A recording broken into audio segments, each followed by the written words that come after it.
Against all hope, I will believe. Through raging wars, you fight for peace. You have always made a way, a path of beauty you create.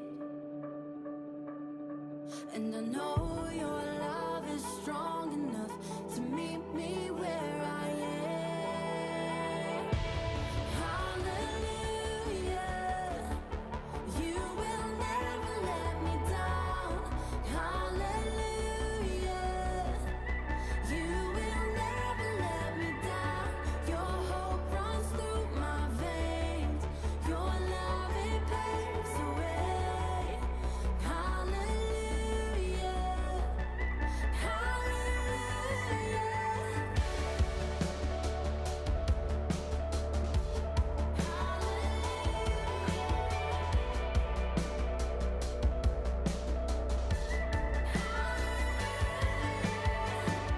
what lies ahead, I cannot see. I know your voice will carry me. Nothing can pull me from your hands. No power against your hope will stand.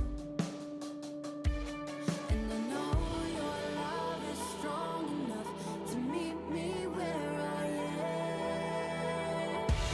Hallelujah, you will never let me down.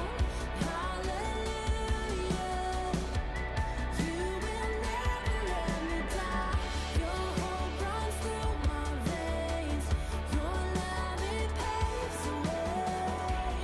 Hallelujah, hallelujah. Be the strength in us. Take hold. We wanna live in your love. Let your hope be the strength in us. Take hold. We wanna live in your love. Hallelujah, you will never let me down. Hallelujah, you will never let me down. Your hope runs through my veins. Your love, it paves the way. Hallelujah, hallelujah, you will never let me down. Hallelujah, you will never let me down. Your hope runs through my veins. Your love, it paves the way. Hallelujah,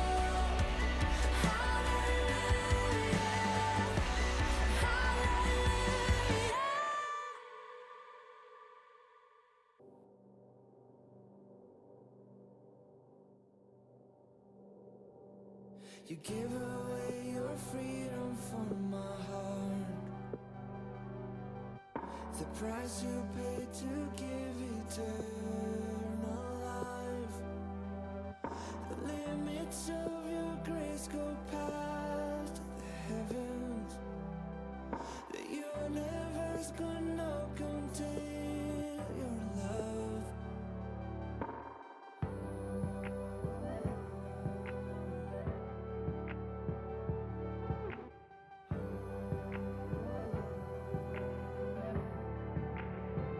How great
Maker of the heavens, there is none like you. My soul longs for you, and I believe. Holy is your name, the most beautiful. None can stand against my King.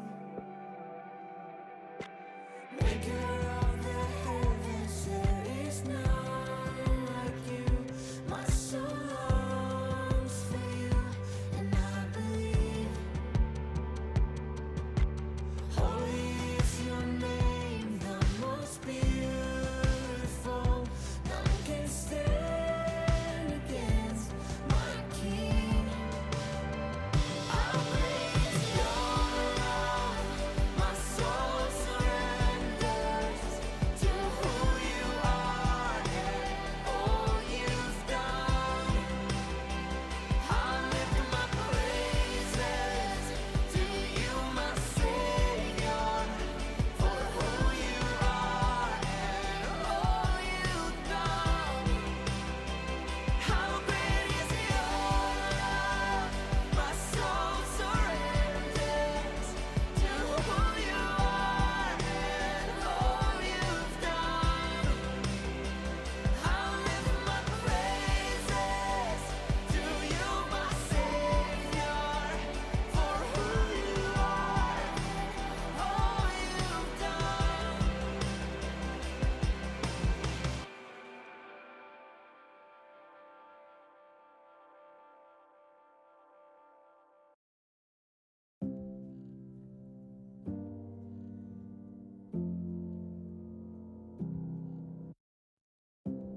All I want is you. All I see is you. All I have, I bring to you. 'Cause all I want is you. And nothing compares, nothing comes close to you. No one can know the depths of my soul like you. And nothing compares, nothing comes close to you. No one can know the depths of my soul like you. 'Cause all I want is you. All I see is you. All I have, I bring to you. 'Cause all I want is you. Nothing compares, nothing comes close to you. No one can know the depths of my soul like you. And nothing compares, nothing comes close to you. No one can know the depths of my soul like you. Eyes on you, you have all.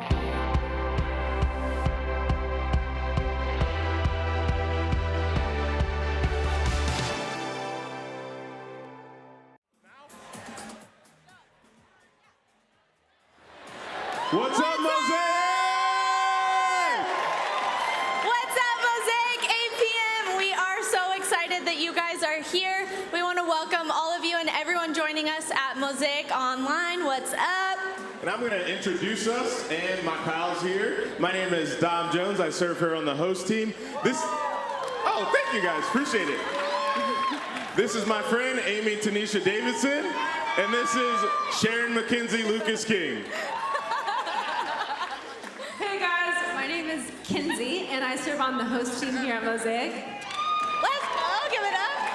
And my name is is Amy. I'm on the team here at Mosaic. I help out with Mosaic Conference, with MSC. And now that you know our names, we want to know your names, but don't yell them out. We just want to get connected to you. On your seat, you have these Connect cards. So if you want to know more about getting baptized, you want to follow Jesus, or you want to serve with us, fill one of these cards out and take them back to the Next Step area, or go to mosaic.org/connect. Yes, and another way that we connect here is by serving our city. So for the month of Serve Month, Mosaic gave 300 backpacks to students at a charter school in Inglewood. And these kids, it was so fun. They got to come and pick out their own backpacks.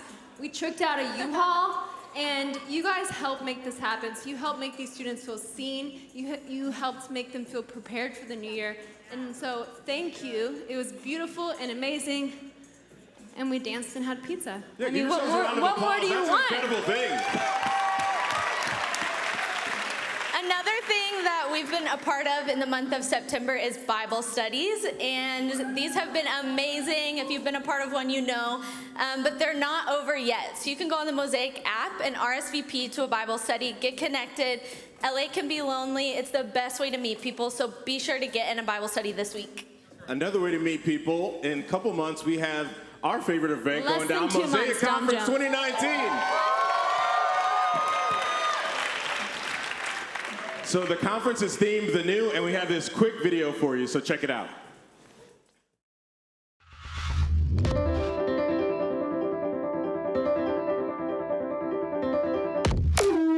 I think God gives the gift of faith to just let you know this is what's possible on a normal basis. What are you doing to build your faith? What are you doing in your life that actually helps you to build your faith? We should be a people who are smart enough to understand what wisdom says. Don't be afraid of those things. Call them out and be on your way. When someone is asking for mercy, when someone is asking for help, we are a people of service. And at the merge of the geography of who we are, we should say, when we need to serve, we serve. When people come our way, it's just the mindset and the essence of who Jesus was. Because I'm convinced that we're still having the wrong conversations. This is no longer a conversation about right and wrong. This is a conversation about old and new and old and new and old and new. Your battle is not against right and wrong. Your battle against the old and the new. But you are not the old trying to become the new. You are the new shaking off the old.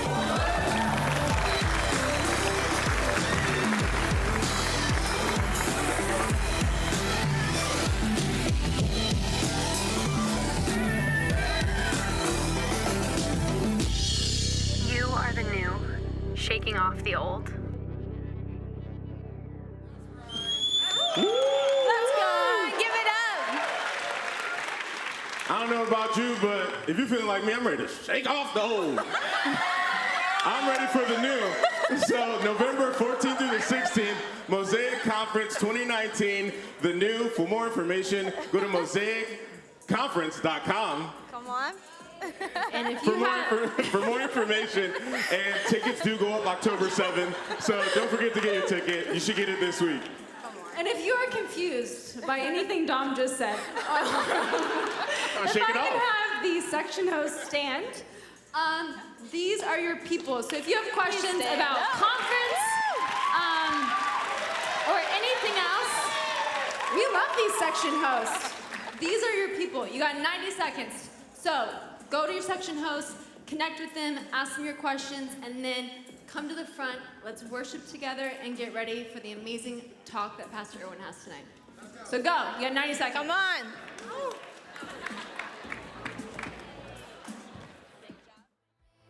Coming from me, yeah. Oh, my Savior is calling my name, calling me free. Jesus will never give up on me, never give up on me, never give up on me.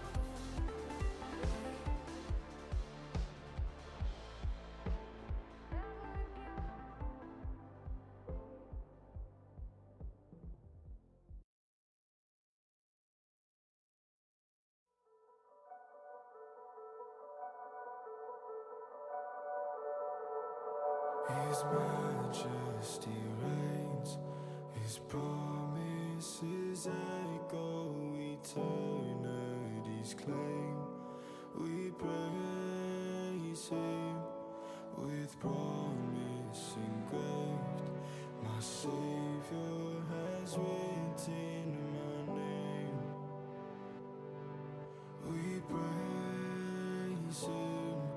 His majesty reigns. His promises echo eternity's claim. We pray. Get rowdy tonight.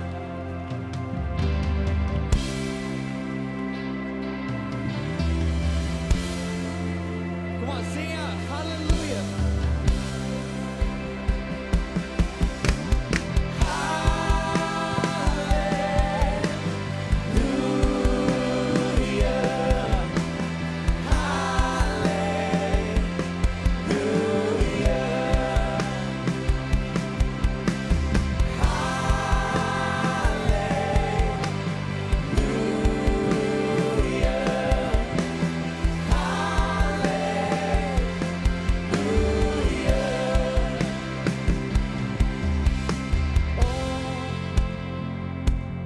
Gave it all, and your grace came to break my fall.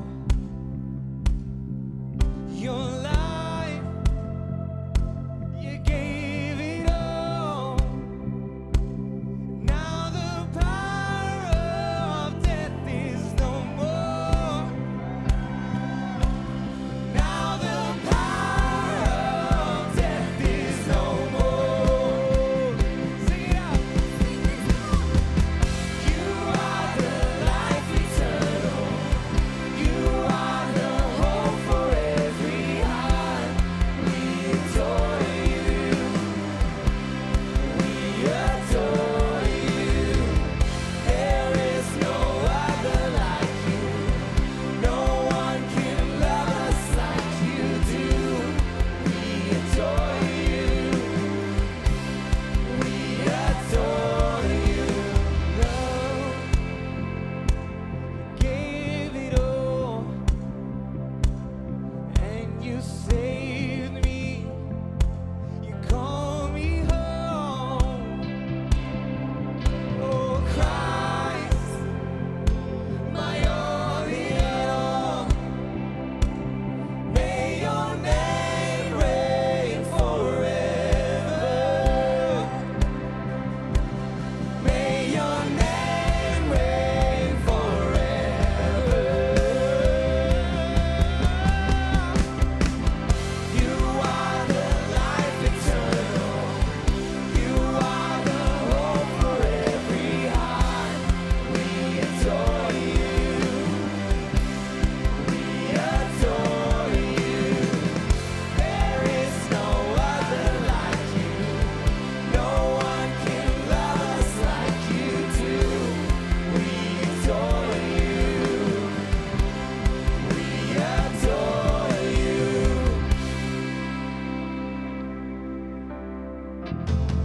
All of my heart, all of my soul, lift it to you. Come on, sing out. All my life, all of my life, all I desire, lift it to you. Come on, let's sing that again. All of my heart, all of my soul, lift it to you. All my life,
right in and just keep falling. Love so wide, all the stars can't comprehend. Love so wide, east and west can't wrap their miles around it. Your love is boundless. Your love is boundless. Love so deep, you jump right in and just keep falling. Love so wide, all the stars can't comprehend. Love so wide, east and west can't wrap their miles around it. Your love is boundless. Your love is boundless. Love so deep, you jump right in and just keep falling. Love so wide, all the stars can't comprehend. Love so wide, east and west can't wrap their miles around it. Your love is boundless. Your love is boundless. Love so deep, you jump right in and just keep falling. Love so wide, all the stars can't comprehend. Love so wide, east and west can't wrap their miles around it. Your love is boundless. Your love is boundless. Your love is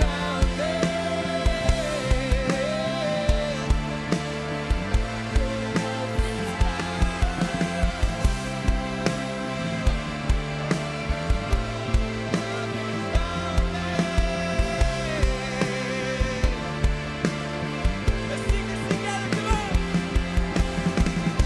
Love so deep, you jump right in and just keep falling. Love so high, all the stars can't comprehend.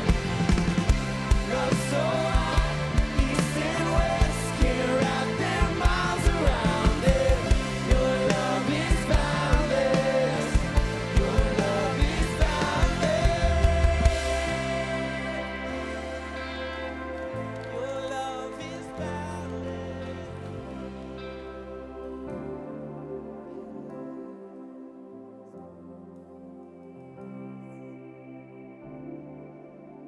You know, tonight I just want to take a moment just to create a little space. This next song we're going to sing, it talks about that love, about that it surrounds us, that it's all around us. And maybe you came here tonight and you're carrying something in your life that you feel like it's taking all of your strength, it's taking all of your focus and all of your attention.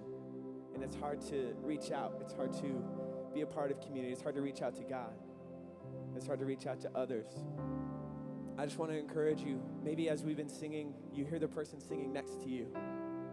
That's just a sign of God doing something amazing in their life. That God is doing something and they just can't help but respond to it. And for you tonight, we want to just give you that opportunity, whatever that looks like for you, just to know that you're not alone. The God that's crazy about the person next to you is just as crazy about you. He loves you just as much. And he'd do anything for you. In this song we sing, it has this lyric, "What beautiful hope believes in me." And so tonight, I just want you to know that there is a beautiful hope that believes in you, and we believe in you. Let's worship together. Jesus, thank you for tonight. We invite you into our space, into our mental space, into our emotional space. We're just creating room for you to speak and to move. Because, God, we desperately want your hope. We need your love. We need each other. So we open our lives to you. We open our hearts to you as we worship.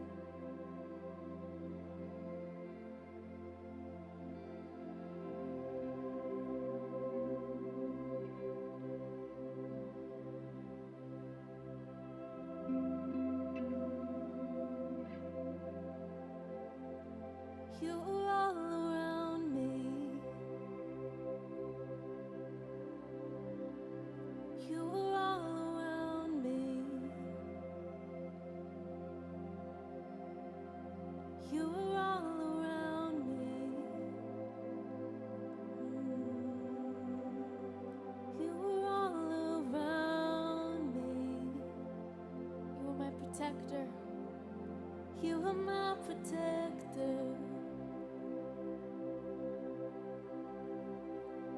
You are my protector. You are my protector. You are my protector.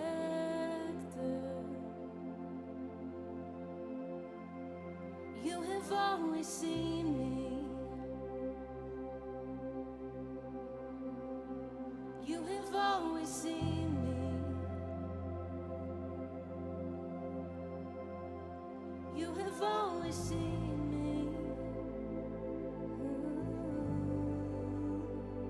You have always seen me. With heart and with soul, with every breath you compose a symphony. What beautiful heart believes in me.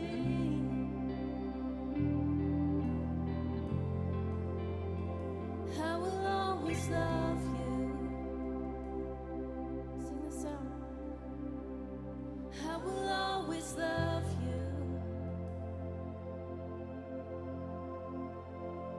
I will always love you. I will always love you. With heart and with soul. With heart and with soul. With every breath you compose a symphony. A beautiful heart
it up for the worship Such team. a beautiful I song. just want to say thank you. Thank you for leading us. Thank you, Pastor Aaron. That was so beautiful what you said. Thank you for us just leading us into that moment. I want to invite you guys to take a seat. And on your way to your chairs, make sure to meet someone new. Introduce yourself. Say what's up.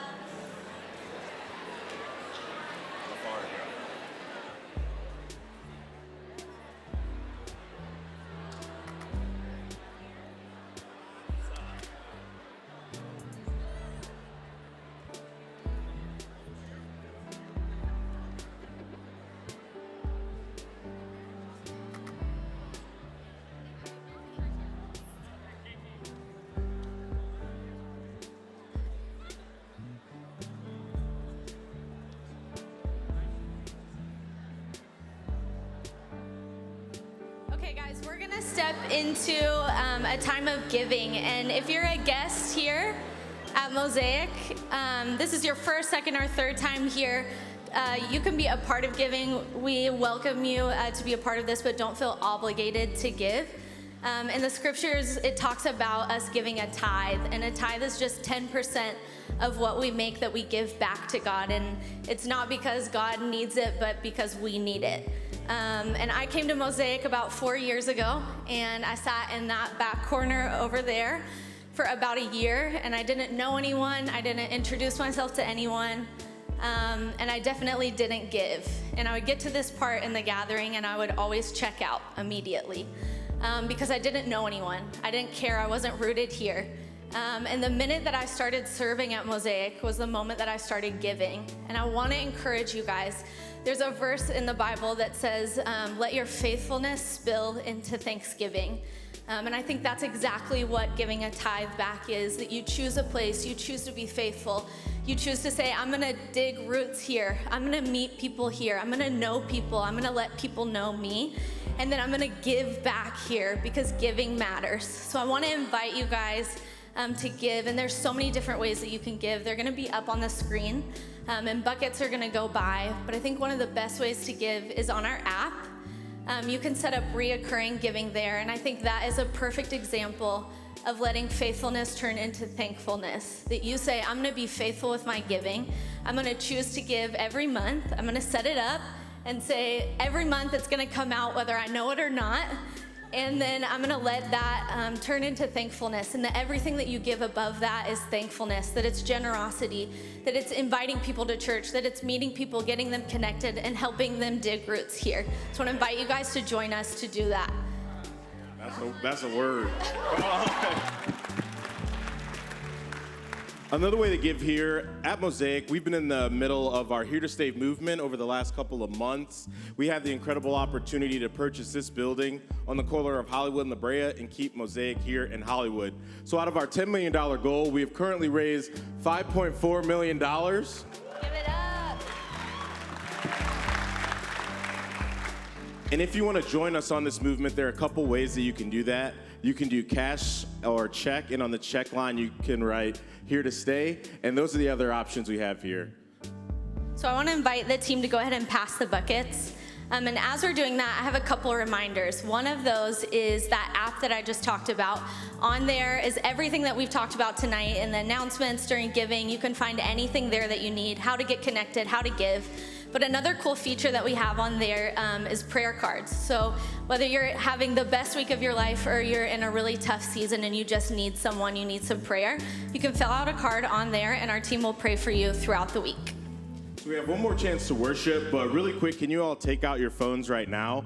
We want to keep this space sacred, and anytime a phone goes off, an alarm goes off, or Waze is telling you directions how to get here, it interrupts the service, and it's going to mess up someone's chance to get closer to God, and we don't want that to happen. So please, right now, take a quick second. Thank you. And please stand with us and let's worship one more time.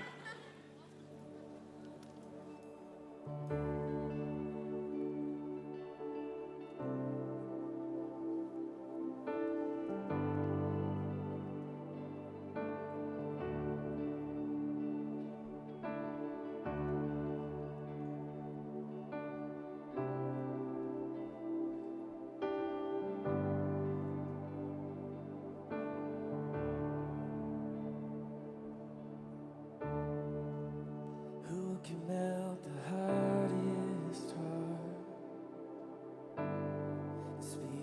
life into my soul. Who can spin the world around and hold me ever close? Who can search the depths of me and love me to the core? Who controls the world I see and walks me through it all?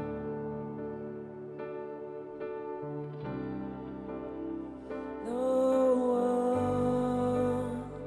but you.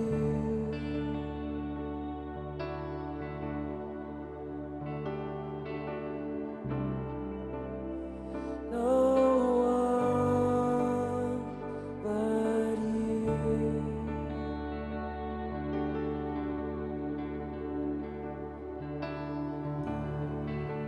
Who has made the righteous blind? Who has paved my way with grace? Love me through my darkest hours, 1,000 different ways.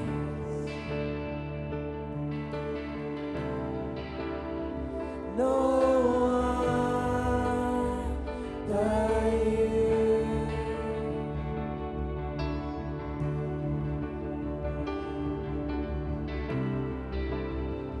No one but you. I'll sing of your love. I can't get enough. I just want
So we've just begun this series called The Human Connection.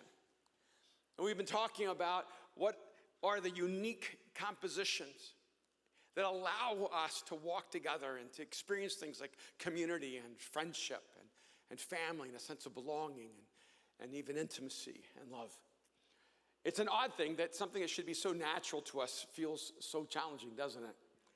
The thing that we long for the most, we seem to struggle with the most.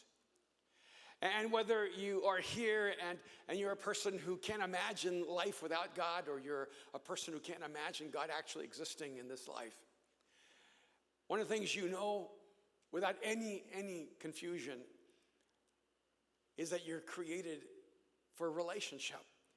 There's something odd about us as human beings. Even when we say we don't believe in relationships, we desperately long for them. I had a friend years ago, when I met him. He was an atheist, and he told me he did not believe in God.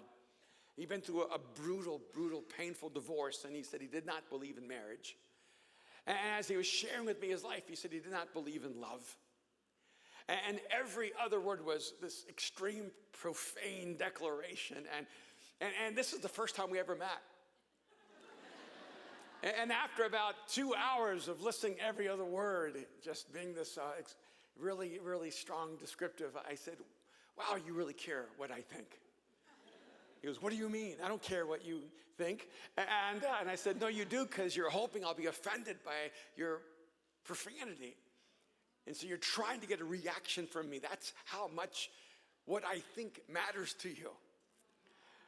And I said, I actually think that you believe in God, even though you say you do not believe in God because you're so angry at God that you have to believe in God to be angry with him. And I said, and you're in your 20s and you say you do not believe in marriage, but when you were married, you held on to that marriage more than any human being I've ever known. You went through more pain, were willing to take on more humiliation just to hold on to your marriage. I actually think you believe in marriage maybe more than anyone I've ever met.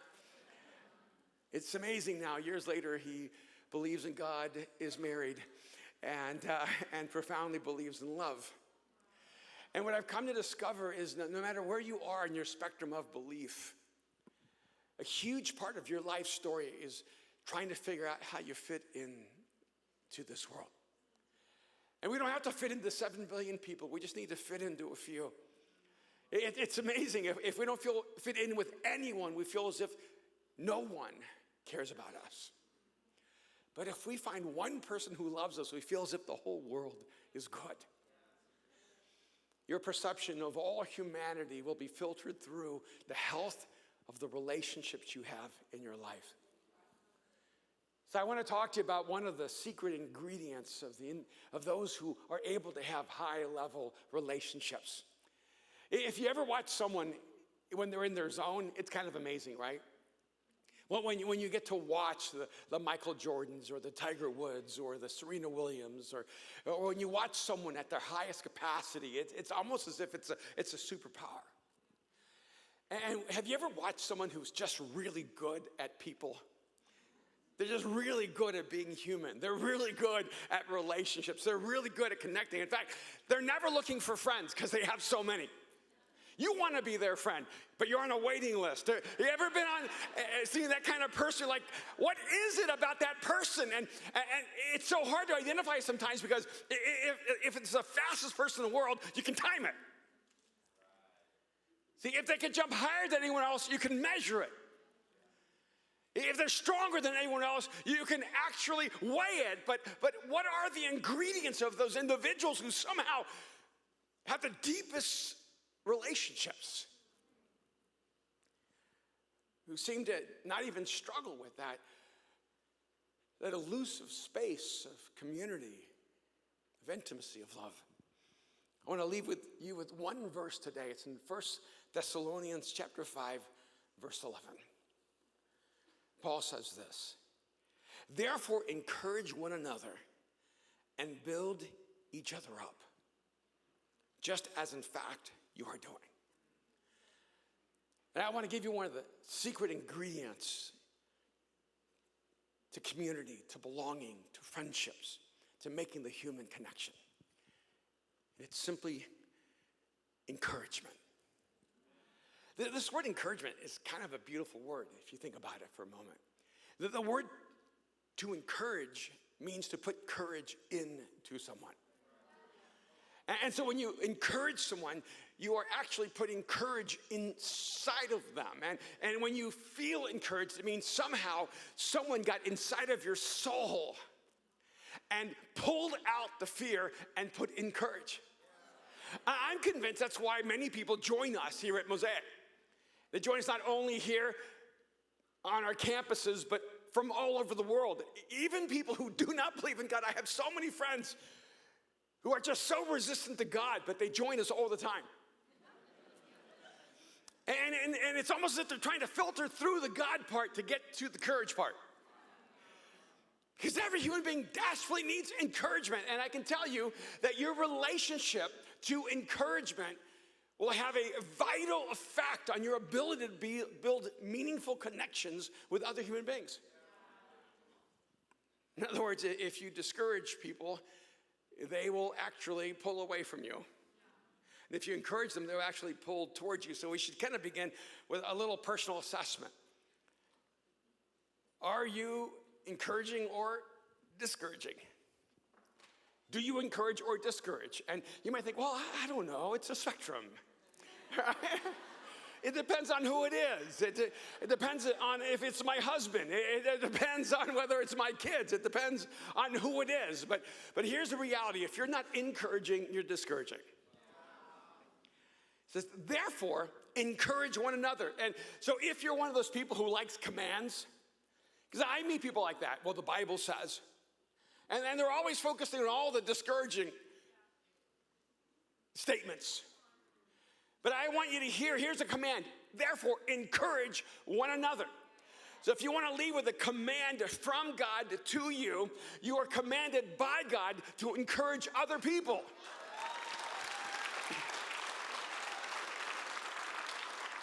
So do not use your faith or your self-righteousness to justify discouraging people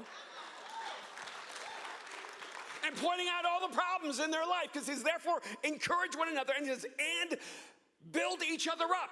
If you want to build people up, the material with which you build people up is encouragement.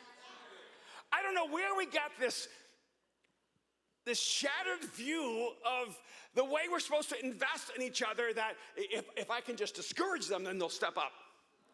And if I can point out all their weaknesses, then they're going to get better. Somehow we have this jaded view of humanity that if you encourage people, you make them weaker. So I realize that it may be hard to self-identify. So I want you to take just a moment if you'll let me. I want to self-identify maybe 2 or 3 different kinds of discouragers, just in case you need a moment.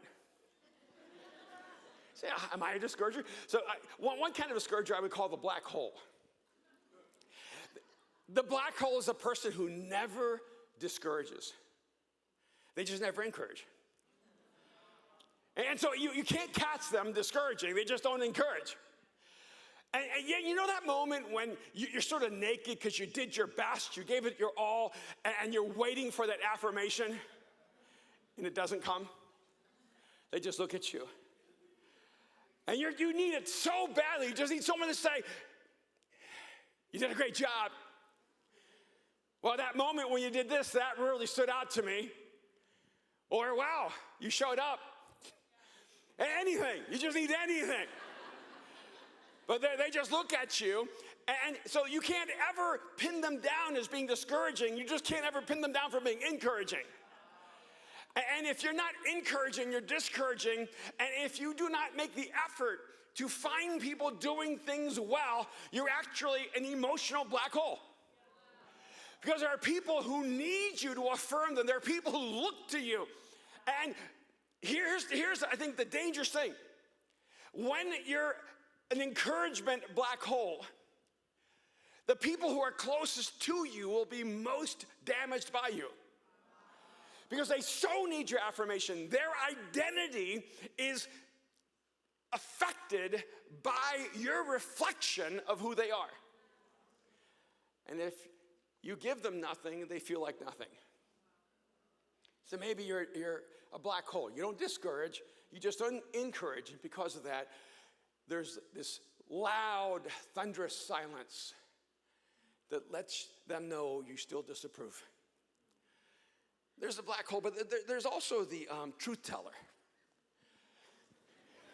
Wow. See, sometimes the discourager is actually the truth teller. I'm not a discourager. I'm just not into lying. I'm not going to tell people what they need to hear. I'm going to tell people the truth. You know anybody like that? Are you somebody like that? I'm just telling you the truth. See, if you start with that, you already know who you are, okay?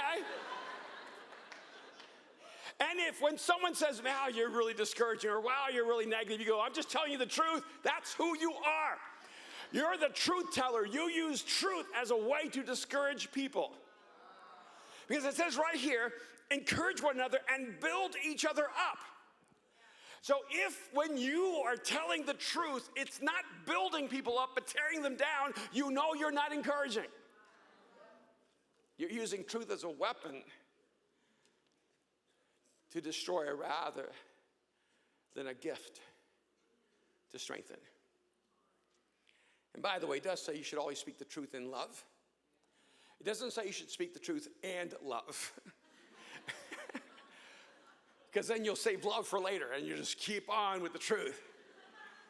Or you'll use the truth as your justification. That's my proof that I love.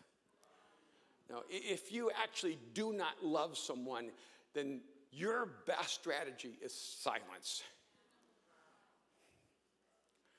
Because you are incapable of bringing the truth in a way that makes a person better.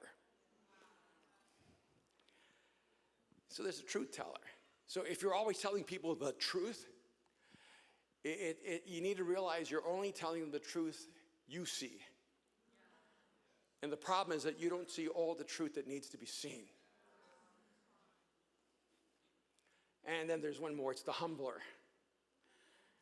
You ever been around the person who's the humbler? That's the way they encourage. They encourage you by, well, okay, I see that you did it well.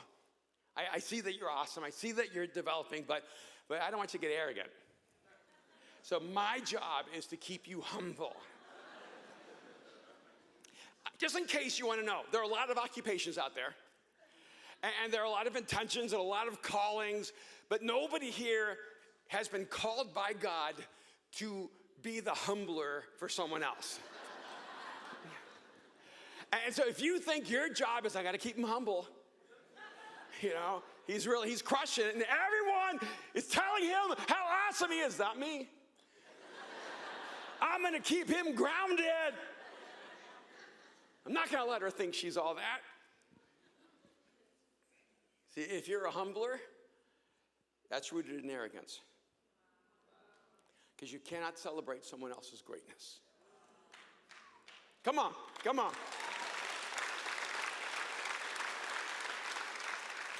So those are just some of the different facets of the discourager, but I really want to focus on encouraging. In fact, I love the way this verse is lined out. It says, therefore encourage one another and build each other up because you're not doing it. That's not what he says, okay? That's the way we would do it. We would encourage each other by telling each other how we're falling so far short of what we should be doing. But he doesn't. He says, therefore encourage one another and build each other up just as in fact you are doing. Do you hear him encouraging them? I want to encourage you to encourage, and I just want to let you know you're doing it really, really well. I just want you to do even better because you're so awesome at this. You should even become more awesome. What would happen if we actually began looking for the awesome in people? So, by the way, there's a power here. Think about this, how strange this is. To encourage. It gives you the power to shape the inner world of another human being. That to me, it's just absolutely mind-boggling. That human beings can affect each other at the deepest, most transcendent level. Which is why we're described as open loop creatures. We humans are open loop, which means we can actually be affected by the outside environments. If we were closed loop, nothing would affect us.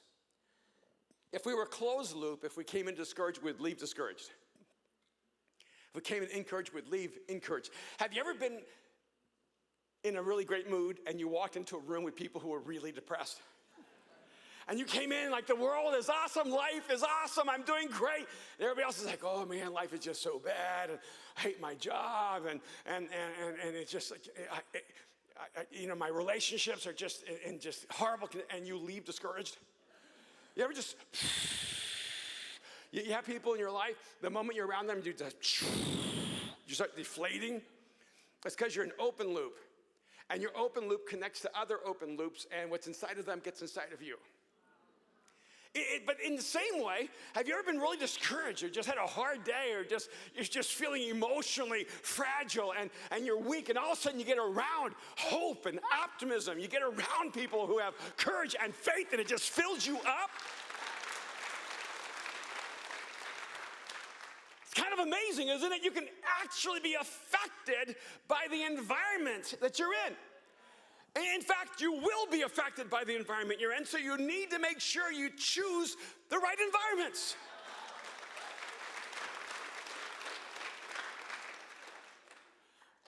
You ever charged your phone all night, and in the morning you got up and your battery was dead? Wow. I've done that. It's really frustrating. It's really frustrating when you make sure that the one end is properly connected. And you wake up in the morning and you realize, oh, that's right, there are two ends to this. See, what's happening is that we are designed for relationship with God. And we keep trying to charge each other and charge our souls by being connected on the one end, but we're disconnected on the other end. And so we're these open loop creatures that are just getting temporary fills. Because we encourage each other, but we all know we leak. We have a moment where you're going to leave here, I'm just so full of courage and faith and hope. It's going to last you a good 20, 30 minutes. Because the moment you leave here, you're going to it's a slow leak. For some of you, it's a fast leak. But I'm saying for a lot of you, it's a slow leak. And so we have to keep coming and giving each other soul-to-soul resuscitation. But the endless source of encouragement is actually the God who created you. Because that open loop is supposed to be connected to God. And he's supposed to be the source of what's being spoken into your soul. So I want you to see that encouragement is one of the things that makes you relationally sticky. So you need to know that we can actually make each other more courageous. I hope you picked that up. You can become more courageous by being around more courageous people. But here's the thing, you have to have courage to give courage. So you need to know what's inside of you, because whatever's inside of you is what you're giving other people. So if inside of you that you're cynical and you're bitter and you're angry and you're fearful, that's what you're going to pass on to other people. And so when you're trying to give courage, it begins by finding courage, and that's why you need to make sure you're connected to the one who will make you courageous. And you need to look and see what's inside of me, because I want to make people more courageous. And by the way, this is one of the questions I get so often. How do you become more courageous? And it's interesting to me how I get this question from all over the world, because anyone who's trying to do anything that matters in the world is going to struggle with fear. We're all going to have a sense of insecurity. We're all going to have self-doubt. We're all going to have those moments where we just feel like our legs are so weak we don't know if we can take another step. And you have to find people who will actually breathe courage into your soul. Now, it's good to invest in people where you're breathing courage into them, but you need to make sure you're connected to people who are breathing courage into you. So we can make each other more courageous. And what's odd is that when you believe in others, they actually will believe in you. It's this odd dynamic. Because you may be here going, I need someone to believe in me. I need someone to breathe courage into my life. But it's a peculiar thing that if you're breathing discouragement, people are not close enough to breathe courage into you. Because you'll begin to push people away and push them away and push them away. And then you're wondering, where are the people I need in my life? There's a particular passage as I'm reading you. It's in James chapter 3, beginning of verse 9. It says, with the tongue we praise our Lord and Father, and with it we curse human beings who have been made in God's likeness. Listen again. With the tongue we praise our Lord and Father, and with it we curse human beings who have been made in God's likeness. Out of the same mouth comes praise and cursing. My brothers and sisters, this should not be. Can both fresh water and salt water flow from the same spring? My brothers and sisters, can a fig tree bear olives or a grapevine bear figs? Neither can a salt spring produce fresh water. So what he's telling us is, look, you can have all the language of worship, but if you don't have the language of encouragement, there's something broken inside of your soul. You cannot spend your life talking good about God and then talking bad about people. Because this makes you this salt freshwater spring, and you cannot get fresh water from a saltwater soul. So you need to deal with the very source of where things are coming from. How many words do we say a minute? An hour, a day, a week, a month, a year, a lifetime? How many words do we speak? How many of those words, when we speak them, are actually creating a life in another human being? How many of them are actually expanding the good, expanding faith, expanding courage? How many of those are actually elevating people and building them up rather than tearing them down? So that the best evidence that you're connected to God is the way that you connect to people. The human connection is the language of God. How you talk to people is actually the praise that God is hearing from you.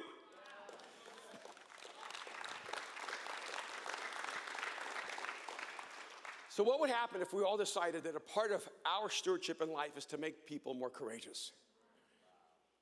To breathe courage into other people, to help them overcome their fears, and rather than discourage, to encourage and build them up.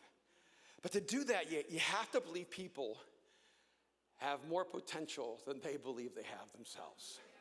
You have to believe in people to see their potential. It's kind of a curious thing, but we all do. You see in people what you see in yourself. You see the world from the vantage point of your own soul.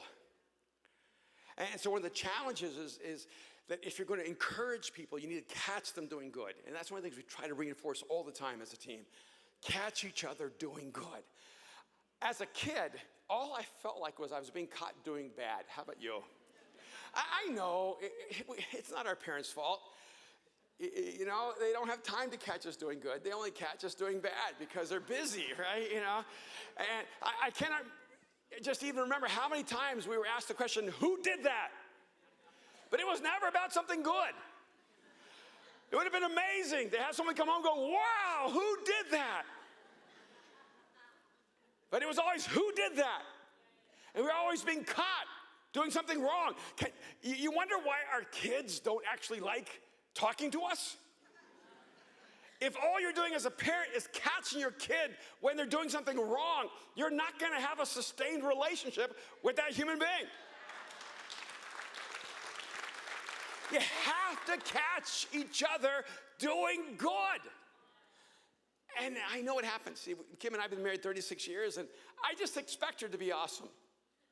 So why should I affirm awesome? That's just Kim.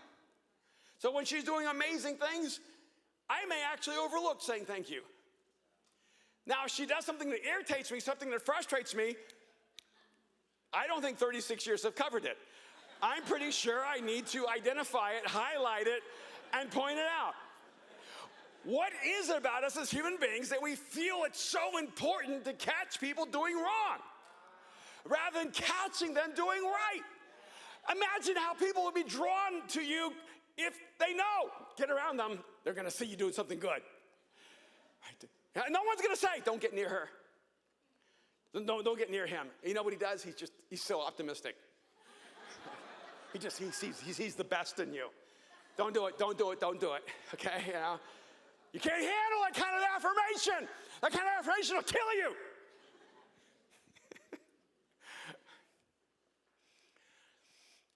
My grandfather's advice to my mom for parenting was, tell them that they can't do anything. Tell them they're never going to succeed. Tell them that they're disappointed, and they'll be so angry at your input that they'll live their lives to prove you wrong. I think a lot of us, at least my grandfather had the honesty to say, this is my parenting strategy. I cannot even imagine what it was like to be my mom growing up with that kind of strategy. No wonder she left home as soon as she could. See, if you want to make the human connection, then catch people doing good. But you have to believe in people to see their potential. And you have to expect the best in people to see the best in people. If I took a survey right now, it'd be really interesting to find out how many of you think people are untrustworthy? And how many of you think people are trustworthy? How many people here think that that it's safe to bring people in close? And how many of you think, no, you can't bring people in close? Because there's an interesting dynamic in Genesis 4 in the story of Cain. You know the story. Two brothers, Abel and Cain. And Cain became jealous of his brother Abel and then kills Abel. And then God comes to Abel, has a conversation with him, and literally says that the ground, the earth is crying out for the blood of Abel that's been spilled. And he tells Cain, there's a consequence to your life, but God doesn't kill him. He just tells him there's a natural consequence to the choice you've made. It's going to affect your life forever. And then Cain says something so interesting.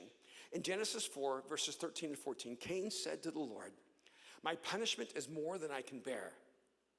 Today you are driving me from the land, and I will be hidden from your presence. But then he says something really odd. I will be a restless wanderer on the earth, and whoever finds me will kill me. And then after that, God says, no one's going to kill you. I'm going to make sure they don't. I'm going to put a mark on you to make sure that no one hurts you or harms you. God doesn't even deal with this, but here's the interesting thing. You see, a lot of times when we read the Bible, we assume what the person is saying is true. Well, when Cain says, you've made me this restless wanderer, and no matter where I go, whoever finds me will kill me, Cain has absolutely no empirical evidence for the reality of this assessment. He's never traveled the world. He doesn't know all those people. They don't know him. Why would he assume that everywhere he went, everyone would want to kill him? It's because Cain was a killer. So he saw the world through the lens of who he was. He had violence inside of him, so he thought the world was full of violence. He had murder in his heart, so he thought that everyone had murder in their heart. I'm telling you, the way you see the world is the best description of who you are. So if you're going to see the world as trustworthy, guess what you need to do first? You need to become trustworthy. If you're going to see the world as kind, guess what you have to do first? You have to become kind. If you're going to see the world as generous, and by the way, so much of even our economic strategies are based on a cultural perception based on our own limitations. And so we think people are greedy because we're greedy. We think that people will not do the right thing because we won't do the right thing. Who you are is how you see the world. In fact, we have this really intense, very complex assessment that we use occasionally.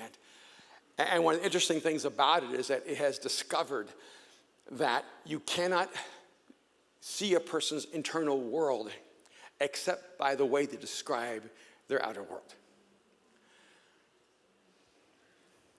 So if you think there's no one out there,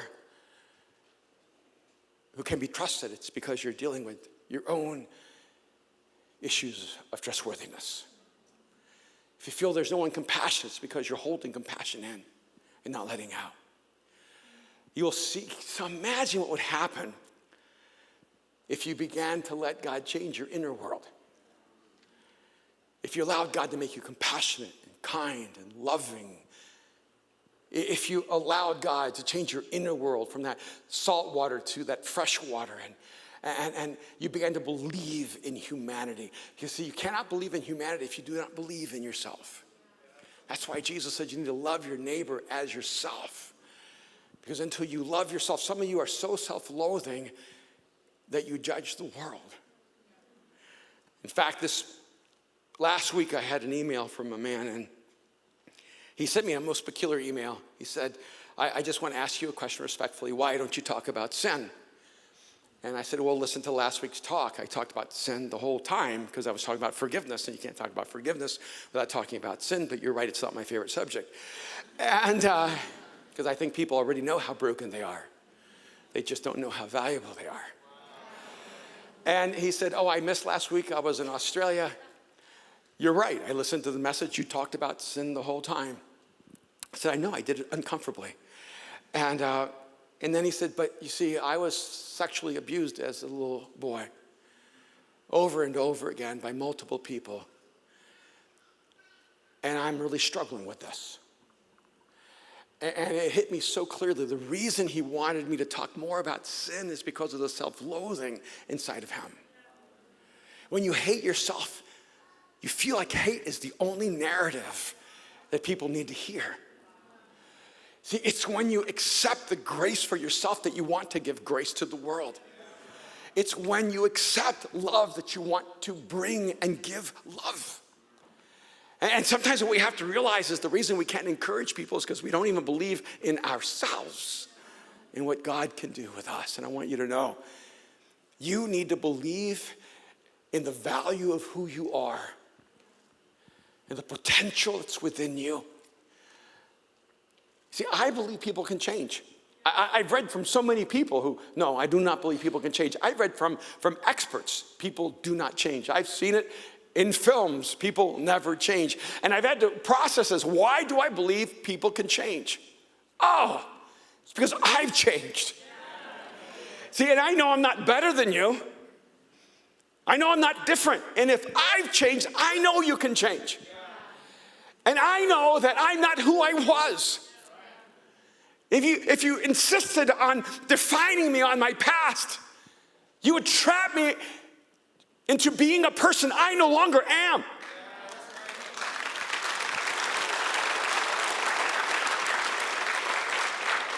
And so maybe all the experts are going to say people never change. I'm telling you, you can change. And you can change for the better. You can become more compassionate. You can become more forgiving. You can become more loving. You can become more generous. You can become more courageous.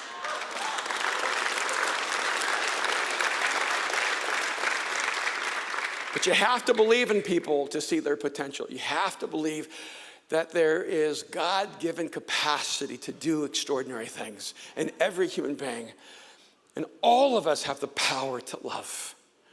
And that's enough power to change the world. And then just one little side note. See, one of the powerful things about encouragement, and I thought we should actually go from encourage to encouragement to having an encourage mentality. That when you build others, you get stronger. I actually don't want this to be too self-motivated, but I want to tell you the truth. See, when you build other people, it actually builds you. And when you're trying to spend your whole life building yourself, you don't build other people and you don't get built. So there's something odd. If you spend your entire life focusing on yourself, you will be in this endless black hole of need and disappointment.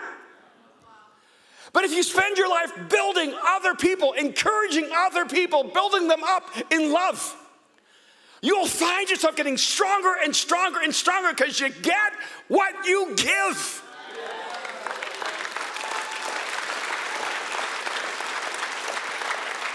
And when you encourage others, you grow in your own courage. One of the things that I think is interesting in this new age of technology is that your past comes back without any warning.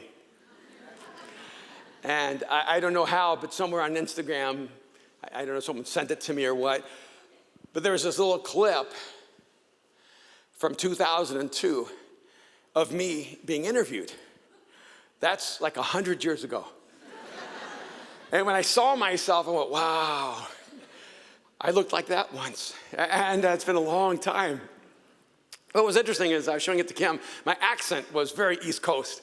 Like it's like from Boston or someplace like that, I'm not sure, but it's like I'm talking about God. And, and I had this thought, it's like, even the cadence was very East Coast.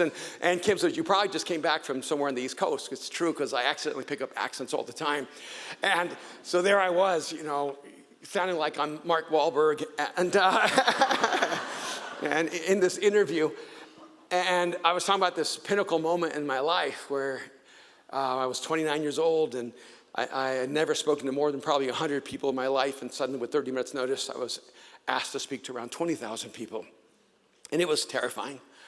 And it was this beautiful moment, but I was talking about afterwards. I said, afterwards I thought, it's not all that.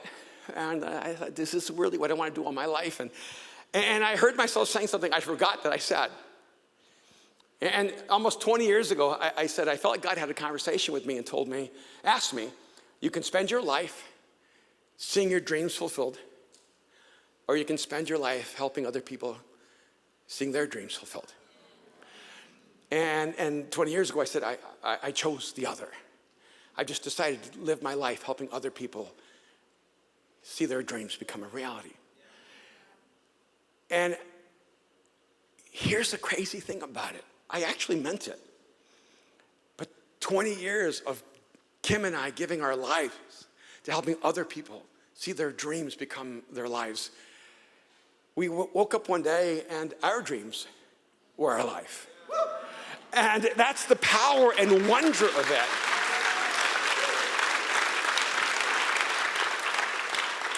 Because the moment you start building up other people, God starts building you up. The moment you start encouraging other people, you start finding your courage. And it's part of the power of the human connection. See, people want to be around you when they're more with you than they are without you. They do. They're not going to want to be close to you if they feel smaller when they're close to you and bigger when they're apart from you. But they're going to fight for space. They're going to fight to be in your oxygen when they believe in themselves more because you believe in them more. See, and for me, one of the things that shifted in my life, I just never felt like I was much of anything.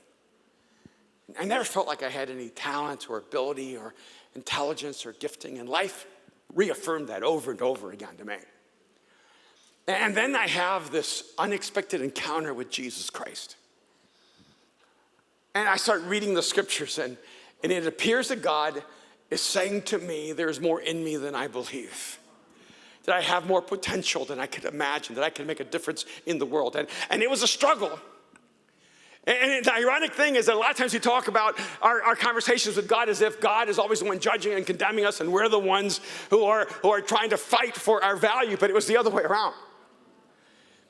See, it was me telling God why I couldn't and why I wasn't and why I would never be. And it was God saying to me, stop arguing with me.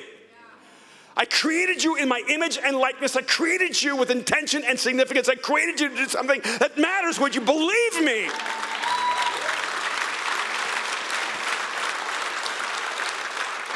Some of you need to stop arguing with God and receive his encouragement.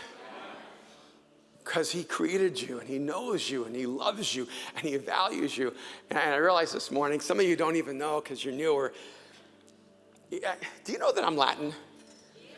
I'm from a small country called El Salvador, and my first name's German, my last name's Irish, and I'm not German or Irish. It's a huge crisis of identity. And I always hated my name Erwin. It was just Such a bad name. You know it. I know it. Let's just see. Like, no one has ever named their kid Erwin after me. Like, it's just, I didn't even name my kid Erwin after me. I'm like, why would you do that to them? I love them. And it's not even my real name. It was an alias all my life. And we would move every couple of years in our own witness relocation program. And every time we moved, I thought I could change my name. I could change my name. I could change my name. And I thought about changing my name so many times over the years, the decades. And it didn't matter because it wasn't my name anyway. But the reason I couldn't change my name is because my grandfather gave it to me when I was around 10 years old. Because I was in El Salvador, and I said, Papi, I need a good American name. And he didn't know a good American name because he'd never been to the United States, and he didn't speak English, but he wasn't going to tell me he didn't know. So he starts pacing up and down, and in Spanish, he starts telling me this name. You need a new name. He goes, it needs to be the name of a genius.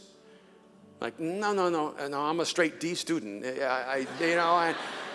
goes, it needs to be the name of a leader. And I go, no, I'm not even a good follower. It's just, and he goes, it needs to be the name of someone who changes history. And I go, no, that's not me either. And my grandfather just went on and told me all this name need to carry. And he finally said, su nombre es Erwin. And I said, ¿qué? And he said, Erwin. See, Latin people can't even pronounce Erwin. And he starts writing it down. And I had never heard that name. It sounded like a bacteria. I was like, what are you doing to me? But my grandfather, it's like when he speaks, it's the law. And so I walked out of that day, went back to Miami, and my name was Erwin, and it got worse. I mean, Erwin says, beat me up. It says, I'm the guy you need to pick a fight with. Erwin. And all my life I lived with Erwin. Yeah, Erwin. In fact, after a while, they say, your name, I go, McManus. I would just skip Erwin. And when Kim and I were married and Aaron was already born, I had to go to a lawyer to make my name legal because my name was an alias. Erwin and McManus. It was all an alias. And I was in front of that judge, and I thought, I can change my name. I got one last chance to change my name. I can walk out of here Jason, or Joshua, or I don't know, Zion, or something like epic, right? LeBron. There's so many options. And I couldn't do it because as much as I hated the name, I only had one moment in my life where someone ever looked at me and said, you want to disappear into the backdrop of mediocrity. You want a name that makes you anonymous and invisible. But my grandfather, with all of his bizarre historical readings, decided to name me Erwin after Hitler's general, Erwin Rommel. And I thought, I'm spending my life being named after a Nazi. And although he technically was not a Nazi, but does it really matter? But I couldn't change my name because I had one person who looked at me and he said, you are more than you know.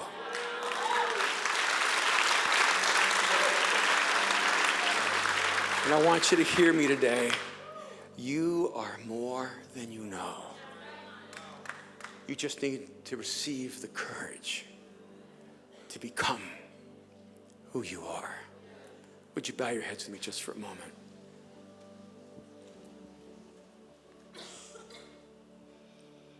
You may be here today and you've been wondering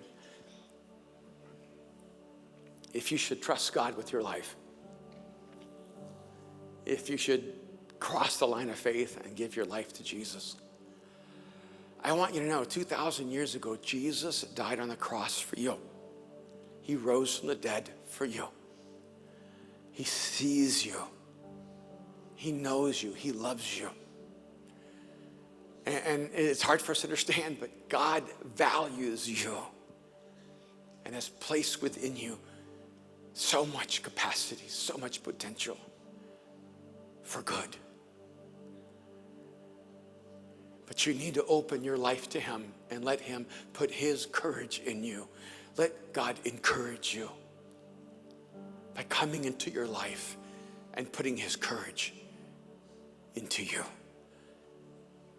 He will dispense your fear and fill you with his faith. If you're here right now and you're ready to trust Jesus with your life, I want to lead you in a simple prayer. Just one sentence where you can cross the line of faith and give your life to him. Would you pray with me right now? Jesus, I give you my life. Right now, just tell him, Jesus, I give you my life. Jesus, I give you my life. God wants to come into your life right now. If you just prayed that prayer, the creator of the universe has come to dwell in you. He will never leave you or abandon you. If you just prayed that prayer, Jesus, I give you my life, you may not realize it, but he just put away the old and has made you new. He set you free from your past. In this moment, your new future begins. If you just pray, Jesus, I give you my life, in this moment, Jesus has given you his life and put it within you. If you prayed this prayer, I want you to let me know that right now. I want you to find the courage. If you pray, Jesus, I give you my life, right now, I just want you to raise your hand, and I want to pray for you right now, wherever you are. Beautiful. Right now, find the courage. Be encouraged in this moment. Let the courage come into your life right now. Hold your hand up high and take a deep breath if you just gave your life to Jesus, and receive the courage that Jesus wants to give you right now. Beautiful. Anyone else? Let his courage fill you right now. Father, I thank you for the women and the men who in this moment have opened up their lives to you, have received you as their own. God, I pray that in this moment you would just wrap them up in your love and let them know they belong to you. I pray, God, that you would fill them with courage and fill them with faith and fill them with hope. And God, I pray that beginning today, they would become, God, instruments of encouragement. That they would join us together as we encourage one another, building each other up, even as we have been doing.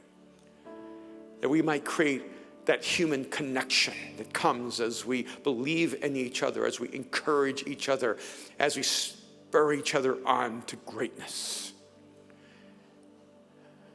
God, I pray that when people come close to me, they would see themselves as more, not as less. That they would find strength over weakness, that they would find courage over discouragement. I pray, God, that we would be a kind of community where whoever walks into this place, they would breathe deeply of courage and find the strength to live the life they were created to live. We thank you, we pray in Jesus' name. Amen. Can we just thank God right now for all those who responded to him? So good. Mosaic, man, what a special night together. What a word, what a moment where we just get to step into the life that God's called us to, and we get to receive his courage. And we always want to make sure that we leave space for God to keep moving, to keep speaking. And so what I want to do right now is, before we go, I want to ask you if you would just bow your heads with me and close your eyes one more time. Because this is maybe one of my favorite things about God, is that he will always give us one more moment. And so if there's anyone here right now, and that message from Pastor Erwin just got deep into your soul, and you just felt like God breathing into you, breathing his courage, breathing his hope, that maybe for the first time in your life, for the first time in a long time, you actually believe that you are more than you know. That you just hear God reminding you of who you truly are. And if that's you right here, right now, whether you're in this room or you're watching somewhere around the world on live stream, and you just know that God is knocking at the door of your heart and you're finally ready to receive his love, then right now, in one more moment, I just want you to declare it. I want you to tell him, say, Jesus, I give you my life. Jesus, I give you my life. And I just want you just to exhale all the bitterness, all the guilt, all the shame. And I just want you to inhale his courage, his faith, his hope, his grace. Jesus, I give you my life. If there's anyone here in this room right now and you prayed that prayer right now and you just want to step into this new life that God has invited you into, then I want you to raise your hand so I can pray over you as well. Just right now, just raise your hand. Yep, I see you. Incredible. I see you. Beautiful. Come on. Keep it going. Who else? Yes, I see you. Beautiful. Just receive it. Receive all that he has for you right now. One more moment. Is there anyone else? Beautiful. Come on. Father, I pray for everybody who also stepped into this moment right now where they said yes to you. Jesus, I pray that they would just be overwhelmed by your presence right now. I pray that they would just be swimming in your grace, that they would walk out of this room different, knowing that their future is far greater than their past. And so we just celebrate all that you're doing, God. We celebrate you are the God of the new. And so I pray, Jesus, that we would shake off all of the burdens that we carry with us that did not come from you, and that we would leave free. And we just celebrate you. Jesus, we thank you that you are the greatest encourager. And our prayer is as we go from this place, we would embody your spirit and your hope. We love you so much, God. We thank you for tonight, and we ask this in your name, Jesus. Amen.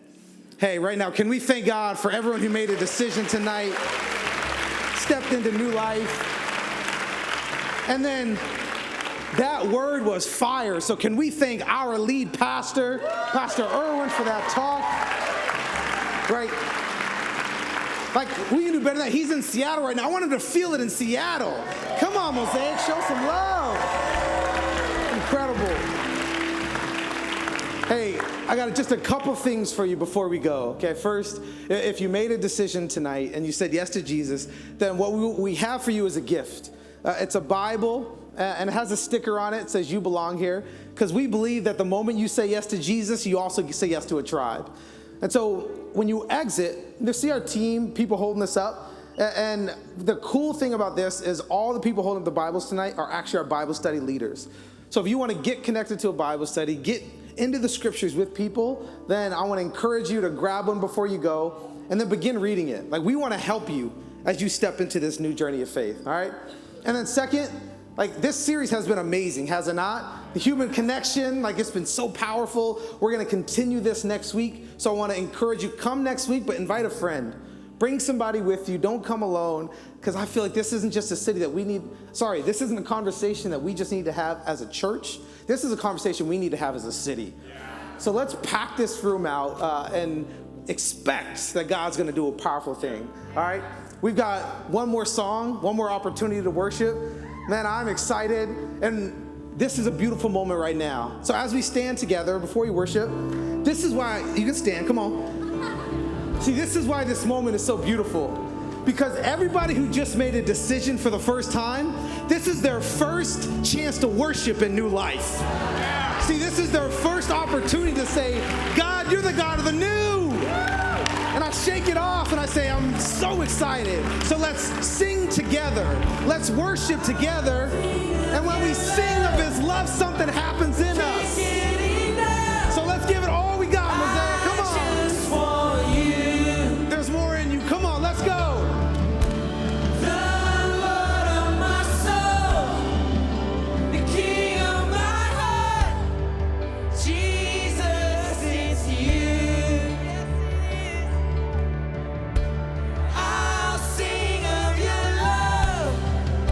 I can't get enough. I just want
Mosaic, we love you guys. We'll see you back next week. Have a great night. Savior has written my name. We praise Him. His majesty reigns. His promises echo eternity's claim.